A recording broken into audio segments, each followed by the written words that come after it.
Ibu bapak, saudari-saudara yang terkasih dalam Kristus, selamat malam. Malam hari ini kita bersama-sama berkumpul dalam kasih Tuhan. Kita ingin membawa segala harapan, segala doa, segala intensi kita di hadapan Tuhan melalui perayaan Ekaristi ini. Kita berdoa bagi proses persiapan konklav yang 2 hari lagi akan berlangsung. Semoga bisa berjalan dengan aman, dengan lancar, dan semoga Roh Kudus menuntun kita semua untuk menyambut pemimpin baru dalam Gereja Katolik. Marilah berdoa. Ya Allah, umat-Mu selalu bersukacita karena semangatnya telah Engkau barui. Semoga kami hari ini bergembira karena telah Engkau angkat menjadi anak-Mu, menantikan hari kebangkitan dengan harapan penuh syukur. Dengan pengantaraan Tuhan kami, Yesus Kristus Putra-Mu, yang hidup dan berkuasa bersama Dikau dalam persatuan Roh Kudus, Allah sepanjang segala masa. Amin. Kita dengarkan sabda Tuhan. Bacaan dari Kisah Para Rasul. Stefanus yang penuh dengan karunia dan kuasa mengadakan mujizat-mujizat dan tanda-tanda di antara orang banyak. Semua orang yang duduk dalam sidang mahkamah agama itu menatap Stefanus. Lalu mereka melihat muka Stefanus sama seperti muka seorang malaikat. Demikianlah sabda Tuhan. Syukur kepada Allah. Kita tanggapi firman Tuhan. Karena firman Tuhan penuh kuasa dan memenuhi bejana hati kita.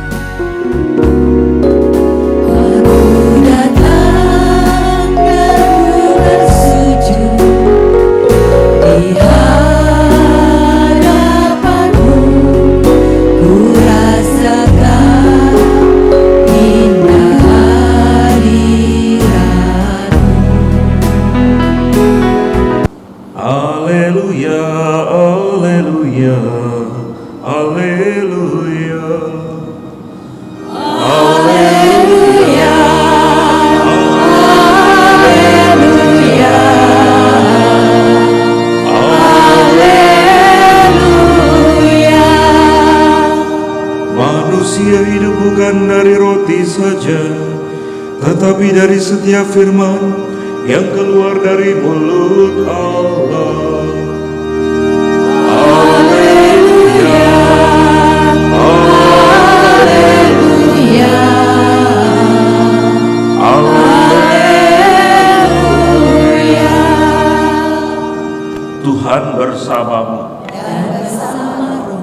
Inilah Injil Yesus Kristus menurut Yohanes.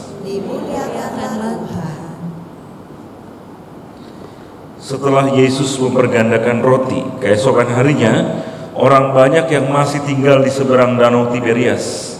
Lalu kata mereka kepadanya, "Apakah yang harus kami perbuat supaya kami mengerjakan pekerjaan yang dikehendaki Allah?" Jawab Yesus kepada mereka, "Inilah pekerjaan yang dikehendaki Allah, yaitu hendaklah kamu percaya kepada Dia yang telah diutus Allah." Demikianlah Injil Tuhan. Terpujilah Kristus.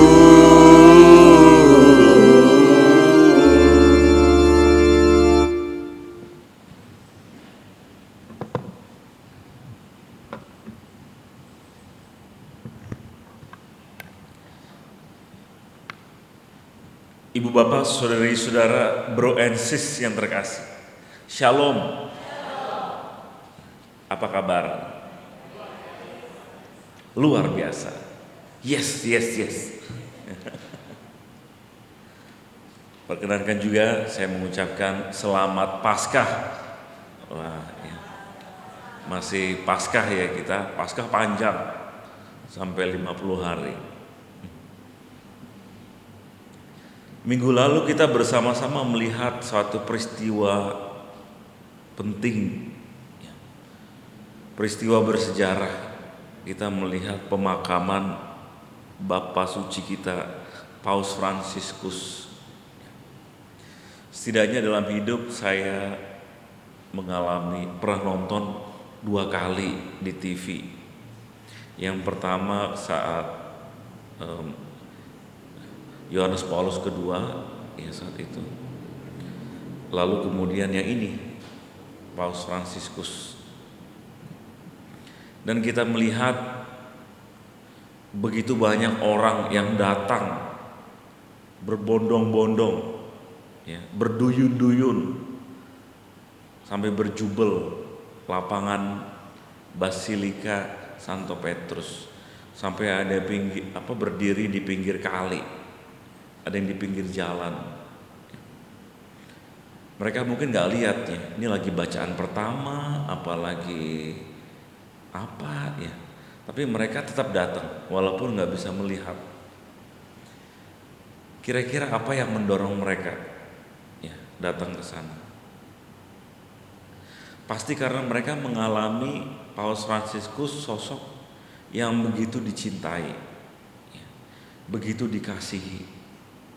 Maka mereka rela datang walaupun dari jauh nggak bisa ngelihat, tapi ikut berdoa di situ. Termasuk kita-kita yang di rumah nonton TV atau nonton YouTube dari rumah. Walaupun pulsanya kembang kempis ya nonton YouTube, tetapi tetap karena saking cintanya sama Paus Fransiskus, maka kita melihat peristiwa itu. Dan kematian beliau bisa dibilang sangat indah, ya, kematian yang indah. Mengapa? Karena Minggu Paskah masih memberi berkat, masih bisa berkeliling, ya naik mobilnya itu. Lalu Senin pagi beliau menghembuskan nafas yang terakhir, ya, Senin pagi. Berarti minggunya pamitan ya itu ya, memberi berkat, keliling, pamitan. Dan saya percaya orang suci itu bisa memilih hari mau meninggalnya kapan. Ya. Paus Fransiskus ini nabi, orang suci, ya. Maka bisa memilih harinya setelah Minggu Paskah selesai semua, Senin berangkat ke surga.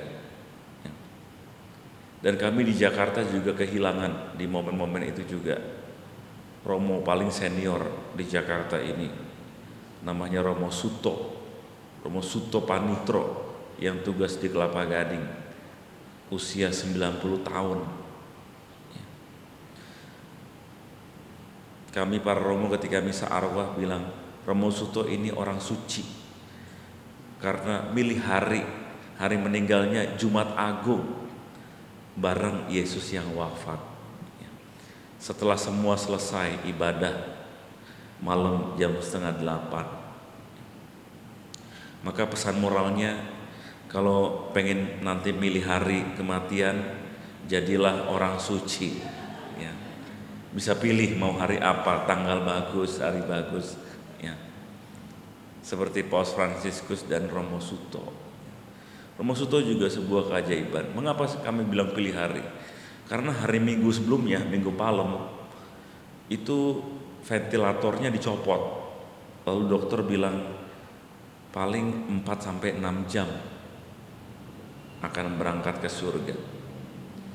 Bertahan hari Minggu. Senin bertahan, Selasa sehat, Rabu sehat, Kamis masih bisa ikut misa, Jumat Agung, lalu kemudian selesailah sudah. Ya. Maka inilah ya salah satu sharing Romo pada saat itu. Ya. Beliau saat ini berbahagia dalam kerajaan surga bertemu dengan Paus Fransiskus.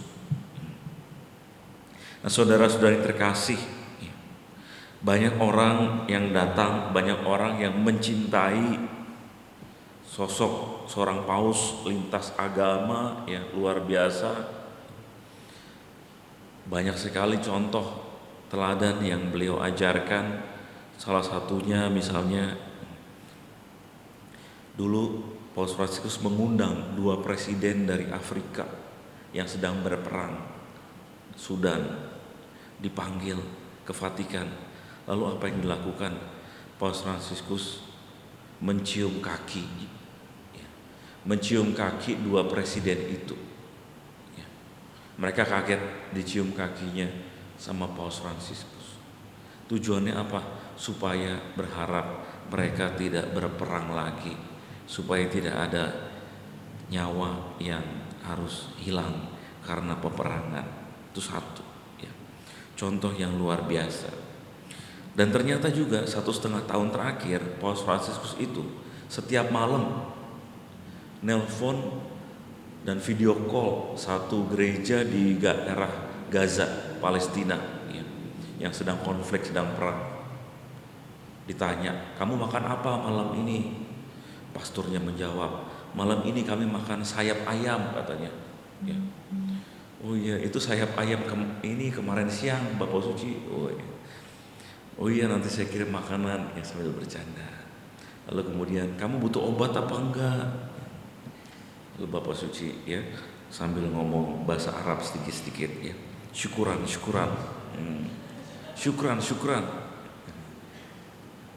memberi semangat, motivasi kepada mereka yang sedang sulit di tengah perang.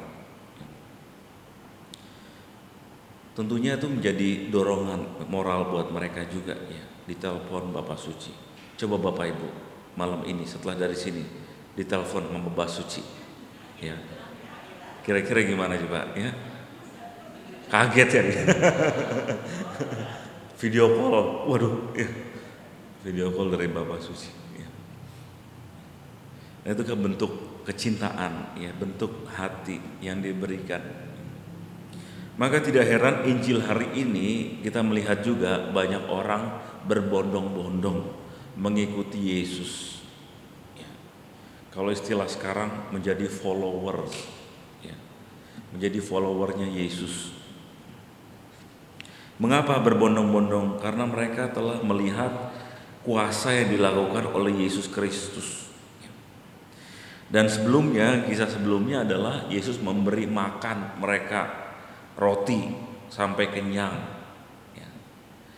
Oleh karena itu mereka tersentuh dan mereka merasa dikasihi dan ingin mengikuti Yesus ya. Tetapi kemudian Yesus balik bertanya, sebenarnya apa yang kamu cari? Kamu mengikuti aku karena pengen makan roti gratis lagi ya, pengen makan gratis ya, atau kamu pengen ikut aku karena pengen benar-benar mendengar sabda Tuhan ya. Itu pertanyaan yang diajukan oleh Yesus kepada para pengikutnya ya. Kamu ikut aku benar-benar serius karena pengen, atau ada maksud lain ya. Nah, pertanyaan dari Yesus ini kiranya menjadi pertanyaan juga untuk kita semua. Apa yang kita cari? Apa yang Bapak Ibu cari hari Senin malam ikut PD di gereja kemakmuran? Apa yang dicari? Harusnya bisa apa nih malam-malam ya, santai di rumah ya, nonton TV mungkin sambil makan ya. Tetapi jam 7, setengah 7 bahkan udah kumpul persekutuan doa di sini. Apa yang dicari? Nah, pertanyaan ini yang menjadi penuntun kita untuk bertanya pada diri kita masing-masing. Apa yang kita cari dalam hidup ini? Apa yang kita cari? Bagi saya juga pertanyaan ini sungguh bermakna. Apa yang saya cari sebagai seorang romo? Seluruh hidup didedikasikan menjadi seorang imam. Apa yang Bapak Ibu cari dalam keluarga, dalam pekerjaan dan sebagainya? Pertanyaan ini gampang kita ajukan tapi mungkin sulit. Butuh waktu untuk kita jawab. Mungkin butuh permenungan ya, butuh meditasi untuk kita bisa jawab apa yang sebenarnya saya cari. Dan semoga ini juga menjadi pertanyaan penuntun bagi kita untuk melihat lagi bagaimana cara beragama kita. Apa yang kita cari menjadi seorang Kristen, menjadi seorang Katolik? Apakah supaya supaya dilihat bagus aja sama orang, supaya beragama aja ada di KTP, atau benar-benar gereja Katolik ini, Tuhan Yesus dan ajaran-ajarannya memberikan suatu kekuatan spiritual bagiku, menyejukkan hatiku, menjadi perlindungan ketika aku mengalami sulit, ketika aku mengalami keputusasaan, dan di situ saya mengalami Yesus sendiri yang hadir dalam hatiku, menguatkan diriku. Saudara-saudara yang terkasih, pertanyaan Yesus pada malam hari ini saya rasa sangat dalam untuk kita semua, untuk kita renungkan mengenai motivasi kita dalam beriman, dalam mengikuti Yesus. Tidak ada hubungan langsung. Kalau ikut Yesus semua jalan seperti rata, nggak ada halangan, nggak ada sakit. Tapi ternyata ikut Yesus ada lika-likunya juga. Ada sakit yang mesti kita derita, ada halangan, tiba-tiba ada sesuatu yang terjadi dalam hidup kita. Tetapi justru disitulah kita semakin dimurnikan, justru kita semakin ditantang dalam iman untuk semakin percaya. Itu kata kunci dalam Injil hari ini. Apa yang harus kami lakukan, Tuhan? Percaya pada pekerjaan Tuhan. Setiap yang terjadi dalam hidup kita semuanya adalah rancangan dari Tuhan, dan kita diajak untuk percaya dari hari ke hari. Apakah mudah untuk percaya? Nah ini juga mungkin gampang-gampang susah. Percaya bahwa lewat ini Tuhan punya maksud. Percaya bahwa ada sesuatu yang baik yang terjadi dalam hidup kita. Itulah yang kita perjuangkan. Termasuk dengan hari-hari ini, 2 hari lagi kita akan mengikuti konklav. Ada 133 kardinal yang memilih dan bisa dipilih. Ketika ditanya Bapak Kardinal, siapa yang akan menggantikan Paus Fransiskus? Wartawan bertanya begitu Kadang ada-ada aja kan wartawan nanya juga Siapa yang tahu? Siapa yang akan menggantikan Paus Fransiskus? Jawaban Bapak Uskup bagus. Paus Fransiskus tidak akan pernah tergantikan oleh siapapun. Tetapi kita akan bersama-sama melihat seorang pemimpin baru yang akan memimpin gereja Katolik kita. Begitu juga ada satu kardinal di Roma ditanya sama oleh wartawan, siapa nama yang calon paling kuat?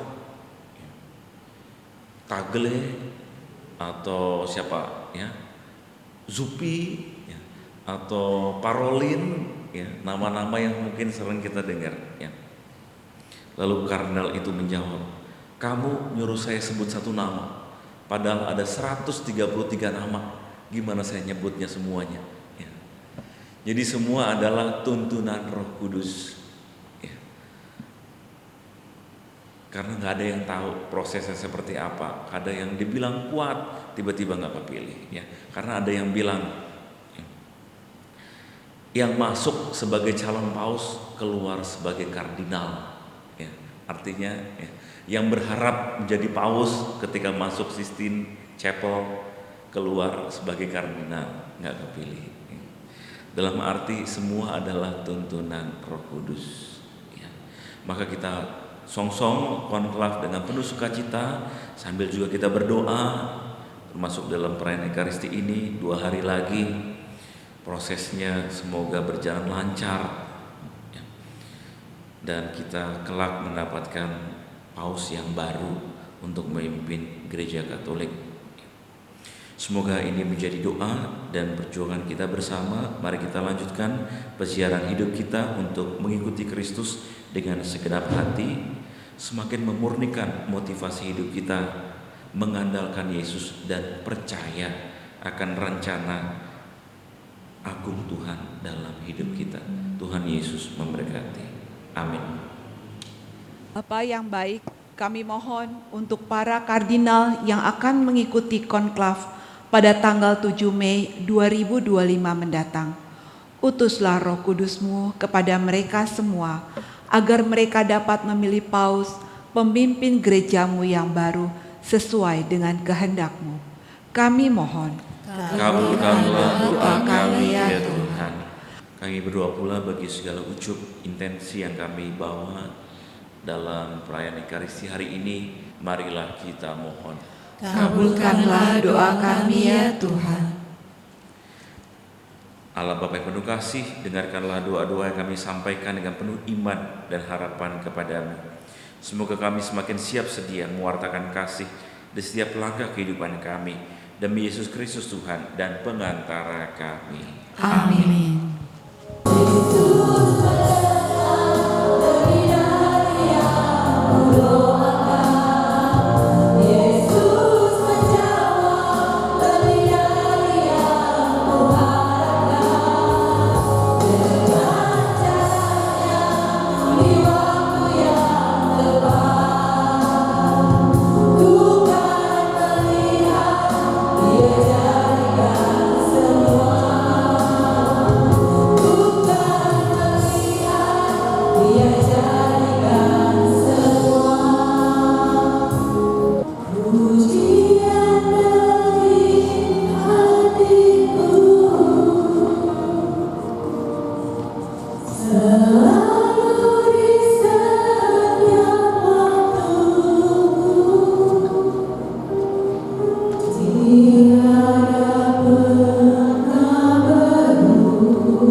Marilah berdoa. Allah yang Maha Baik, Engkau telah mengundang kami ke dalam perjamuan Putra-Mu dan menganugerahkan roti kehidupan pada kami. Semoga berkat perjamuan-Mu ini Engkau perkenankan kami mengikuti jejaknya dan semakin berbuah kasih dalam menjalani perutusan kami hingga kami menggapai hidup abadi yang Engkau janjikan. Demi Kristus Tuhan dan pengantara kami. Amin. Allah Bapa yang penuh kasih, kami mengucap syukur kehadirat-Mu pada malam hari ini. Secara khusus kami ingin berdoa bagi saudara-saudari kami yang selama bulan ini mereka merayakan ulang tahun mereka dan juga ulang tahun pernikahan dari April hingga awal Mei ini. Semoga Engkau senantiasa melimpahkan berkat, Engkau melimpahkan rahmat, kesehatan, sukacita, damai sejahtera, rahmat perlindungan dan penyertaan bagi mereka dalam hidup, dalam karya, dalam pelayanan dimanapun mereka berada. Semoga mereka semakin dapat menjadi perpanjangan berkat-Mu bagi keluarga, bagi saudara-saudari, bagi siapapun yang mereka jumpai. Ini semua kami mohon demi Kristus Tuhan dan pengantara kami. Amin. Selamat ulang tahun. Terima kasih Romo. Saudara-saudari terkasih, bacaan Injil hari ini membawa saya pada satu perenungan dan juga satu lagu yang mungkin juga bisa menguatkan kita dalam perjalanan hidup kita akan penyertaan kasih Allah dalam setiap perjuangan hidup kita. Lagunya berjudul Dia Hanya Sejauh Doa. Bila kau rasa gelisah di hatimu, bila dalam kabut tak menentu hidupmu, ingat masih ada seorang penolong bagimu, Yesus datang.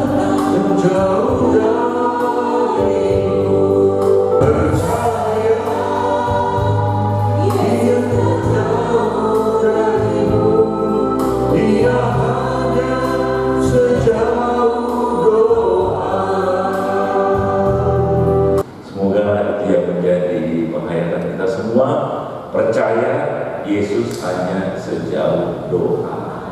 Amin. Terima kasih untuk kebersamaan kita pada malam hari ini. Penuh sukacita, penuh berkat. Mari kita berdiri, kita tutup perayaan Ekaristi kita dengan mohon berkat Tuhan. Tuhan bersamamu.